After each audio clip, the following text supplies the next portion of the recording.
मित्रांनो, आजची गोष्ट आहे एका छोट्याशा चिमणीची. एक चिमणी असते जी एका महर्षींच्या आश्रमातल्या एका झाडावर राहत असते आणि महर्षी जेव्हा जेव्हा प्रवचन द्यायचे त्यावेळेला ती त्यांच्या शेजारी येऊन बसत असे. एक दिवस असं होतं की ज्या जंगलामध्ये तो आश्रम असतो त्या जंगलाला अचानकच आग लागते.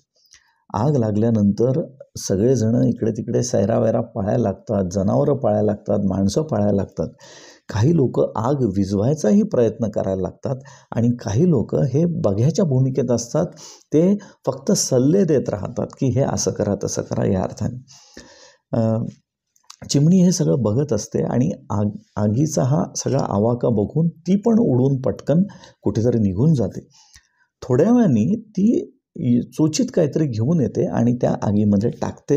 आपलं अंग झटकते आणि पुन्हा निघून जाते. पुन्हा एक 2-5 मिनिटांनी येते, पुन्हा चोचीतनं काहीतरी टाकते, अंग झटकते, पुन्हा जाते. महर्षी हे सगळं पाहत असतात. कालांतराने त्यांचे जे काही शिष्य असतात ते आग विझवण्यामध्ये यशस्वी होतात. ती आग विझवली जाते. दुसऱ्या दिवशी प्रवचनाला ती पुन्हा चिमणी शेजारी महर्षींच्या येऊन बसते. महर्षी आश्चर्याने तिला विचारतात, का गं, मी तुला काल बघत होतो की आग लागल्यानंतर तू काहीतरी कुठेतरी जात होतीस, चोचीत काहीतरी घेऊन आणून टाकत होतीस आणि अंग झटकत होतीस. मला नाही समजलं तू काय करत होतीस.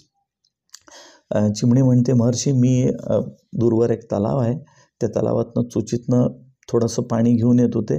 माझं अंग त्याच्यामध्ये मी तलावात भिजवत होते आणि जेवढं पाणी मला आणणं शक्य आहे तेवढं आणून मी त्या आगीमध्ये टाकून त्या आग विझवणाऱ्यांची मदत मी करत होते. गुरुजींना प्रचंड अभिमान त्या चिमणीचा वाटतो आणि आश्चर्य वाटतं. त्या आश्चर्यात ते तिला विचारतात, का गं, हे सगळं ठीक आहे, मला खूप छान वाटलं तू हे सगळं केलंस, पण मला सांग, तुझ्या त्या छोट्याशा चोचीतनं आणलेल्या 2 थेंबांमुळे किंवा तू अंग झटकल्यामुळे पडणाऱ्या 4 थेंबांमुळे या इतक्या मोठ्या आगीवर असा काय परिणाम होणार होता असं तुला वाटतं.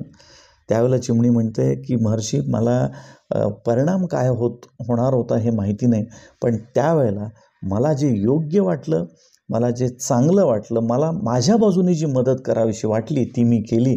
आणि खरं सांगू का, माझा एक छोटासा स्वार्थ त्याच्यामध्ये होता. गुरुजी म्हणतात, सांग तुझा स्वार्थ काय होता.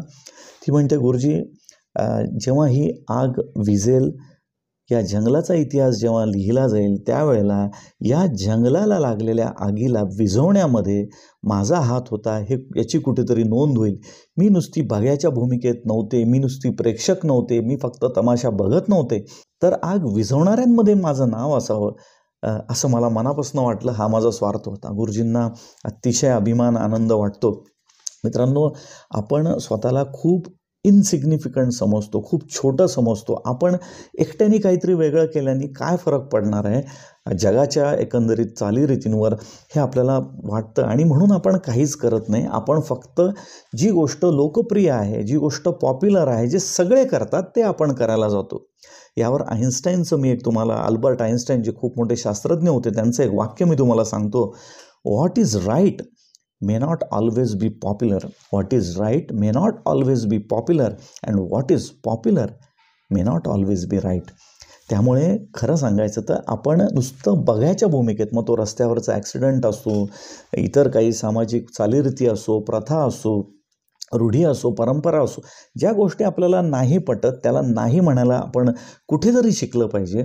आणि या चिमणीकडनं छोटासा बोध घेतला पाहिजे की आपण कितीही छोटे असलो तरीसुद्धा आपण बरंच काही आपल्या बाजूने योगदान आपण जगामध्ये देऊ शकतो आणि आपलं नाव हे आग बघणाऱ्यांच्या यादीत न जाता आग विझवणाऱ्यांच्या यादीत जावं असं जर तुम्हाला वाटत असेल तर या चिमणीच्या कथेकडनं प्रेरणा घ्यायला नक्कीच काही हरकत नाही.